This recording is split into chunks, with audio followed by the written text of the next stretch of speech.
Today we are here in Kesup Forest Block in Elgeyo Marakwet County, one of the forest blocks that is under restoration. I am here in my capacity as one of the champions for restoration. I started in 2017 when I was a PS for trade, and I used to do community work. And the first edition of restoration of Kaptagat forest was in 2017. And we were targeting 5 forest blocks: Kaptagat, Penon, Kesup, Kipkabuz, and Sabor.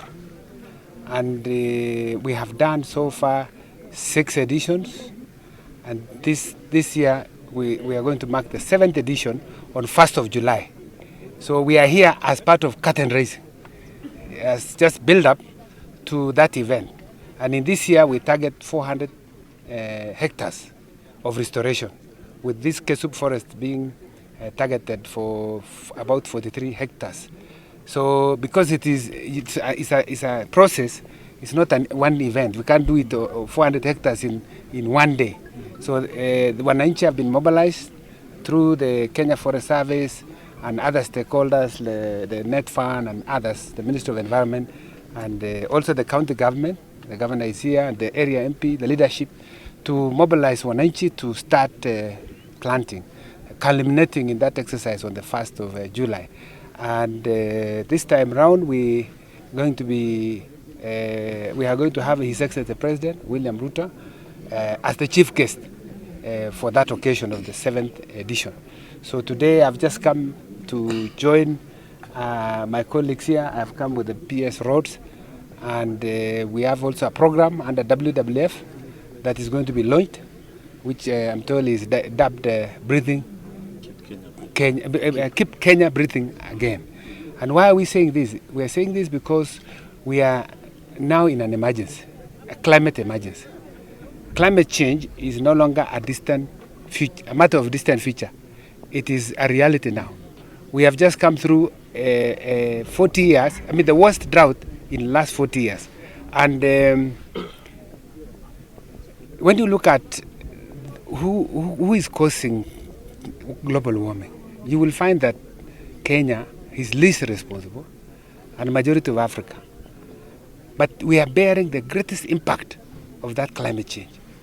And so, whereas there is a responsibility on those who are polluting or hitting the planet, I think we said we will not just sit back. We have to do something, and that's why Kenya has taken an active engagement on matters climate change and in the environment in general. So we submitted, as you may be aware, under Paris Agreement, what we call the National Determined Contribution, which we have said we will be more ambitious than even the previous time, that we will do an ambition of 32% of reduction of greenhouse gas emission relative to business as usual.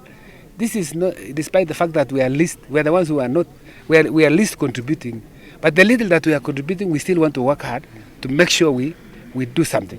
So I am aware that when I was in the Ministry of Environment, we had in that submission a budget of $62 billion. That's like 6.2 trillion Kenya shillings, actually almost 7 trillion Kenya shillings, for 10 years to deal with mitigation and adaptation of climate change. And I happen now to be in the Ministry of Finance. And so we are going to be taking lead in pushing for and looking for climate finance. Because we have a budget, but we need to get those resources. And already we have started that process. We have already, before the board of IMF, we have what we call Resilience and Sustainability Facility, which is an attempt by the IMF to get climate change to be part of budgeting and mainstreamed in government work, because all the time we talk about it, but we really need to start implementing. So we have to green our budget. And so under the RSF facility, we will be accessing some additional resources of about $500 million US dollars. And of course, we have other other sources of financing. We have global environmental facility. We have what we call green climate fund, and we have a lot of bilateral, multilateral sources. WWF is here, and I know we have also brought in UNDP before, and many others programs that are coming in. So we are encouraging counties to take up the role. At the National Treasury, we are leading in coordinating counties together with the Ministry of Environment under what we call Financing Locally Led Climate Action, FLOCA, which is a program of the World Bank. And I believe Governor will confirm to you that already we have sent money to the counties to the ward level, so that wananchi at the ward level are able to begin to engage in matters climate change. So tree planting is just one of them. And we have said we don't just want to do tree planting, because tree planting, you just do it. Maybe you take a picture now, you say PS was here and he planted trees, but we need to grow. So we have to come back and check whether what we planted today has grown.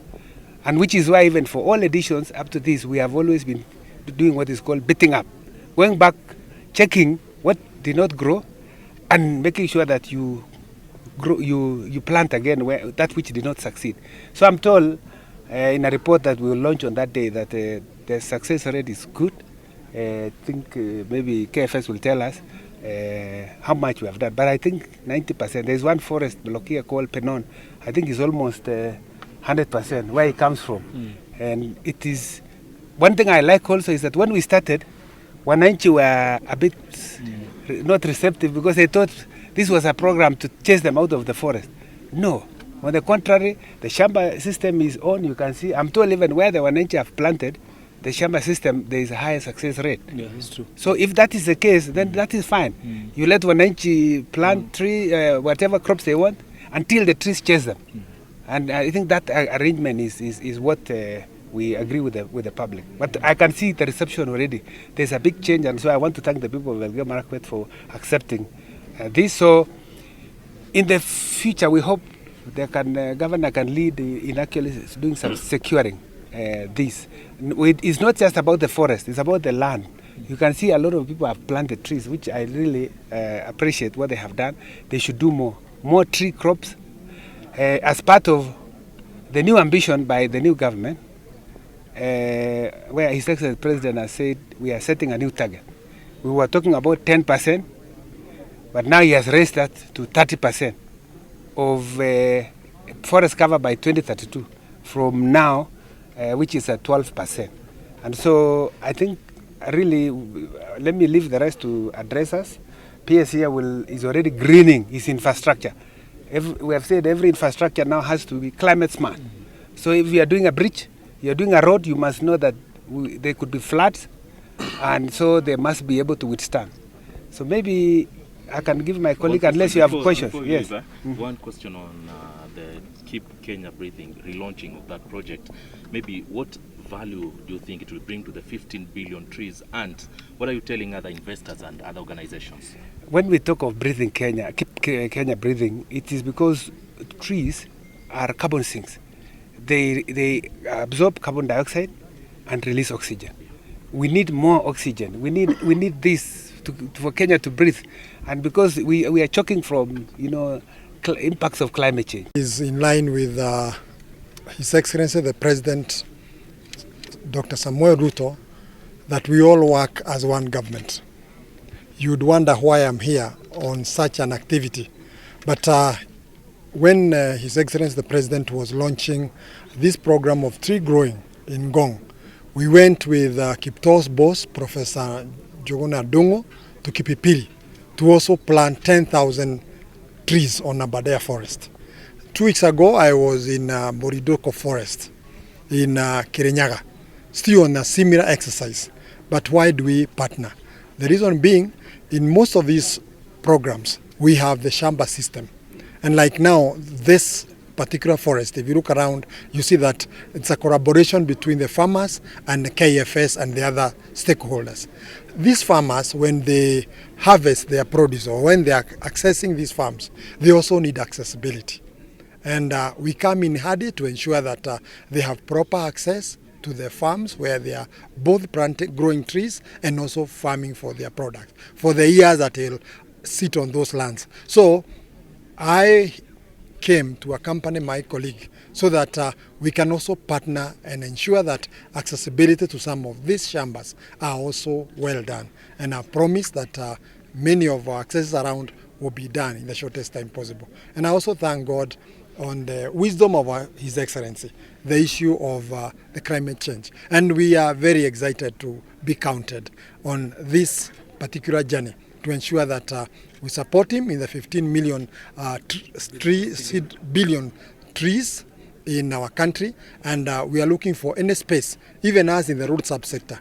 We are now under instruction from His Excellency that any space, even on a road reserve, where you can be able to guard certain trees, we do it, grassing also, and to ensure that we minimize on erosion and also increase on the tree cover of this country. So we are here to work as one government and ensure that all of us succeed as one.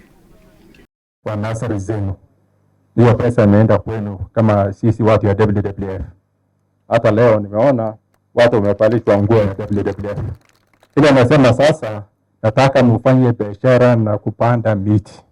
Hii miti kisimama inapimwa ile kitu inaitwa metric tons of carbon. Ni hiyo inauzwa $12 per cubic per ton.